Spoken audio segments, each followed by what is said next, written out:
Do me a favor, this isn't really spiritual, this is something else. If you'll put out your hands, palms up for me, and we're going to do a little, like your hands, I'm going to need your mind in your hands. So you're going to do a scale. You know how like you say, oh, like these are weighing scales? So on this scale, now don't say which is which, so your neighbor won't know next to you. Sane or crazy? What are you, more sane or crazy? If you were balancing out, you were like, don't tell us which is which, but let's see, I'm more... Or, like which one is you? But don't tell anyone, you don't want them to be looking at you like, you ain't sane, so that's what that is, Okay, so that was a test one. So sane or crazy, I want you to balance. But here's the real one I want you to do. So think carefully and measure in your mind and with your hands. Do you live for God more or yourself more? What's the balance? Do you live for God more or do I live for myself more? If you'll balance that out with it.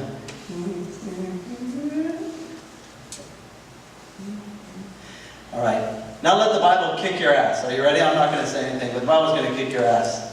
The Bible says this: those who belong to Jesus Christ, they've crucified the sinful nature with its passions and desires. They're not living for their own sinful passions and desires.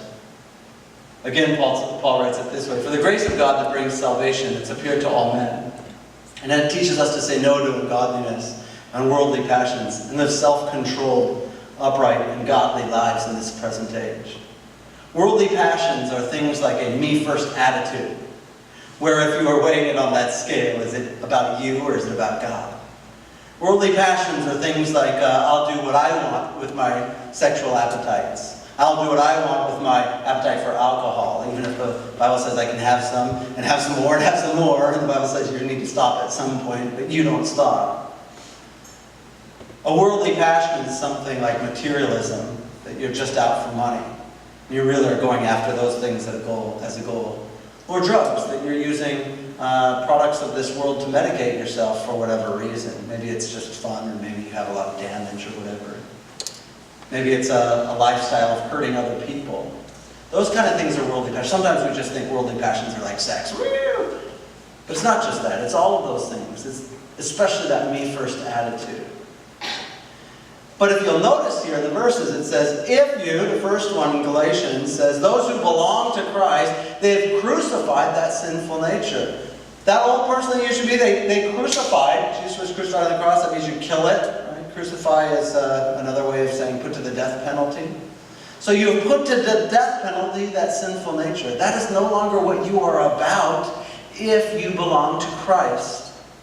And the other one says, those of us for the grace of God that brings salvation, it's appeared to all men. And so if you say, I know that grace of God, and I've accepted Jesus as my Savior, I've experienced that salvation, okay, if that is true, then the next step will follow, that you will say no to worldly passions, me-first attitude, sex, drunkenness, materialism, drugs, hurting other people, whatever.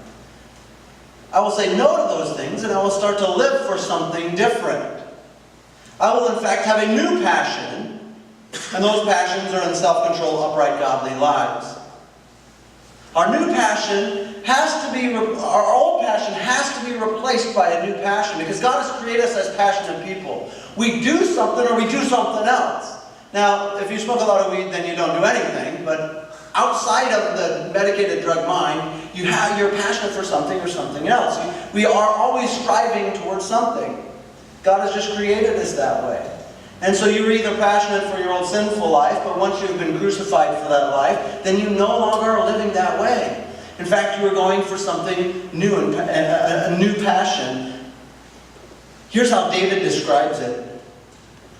In Psalm 69:9, he said, God, zeal for your house consumes me. Zeal is like, extreme passion.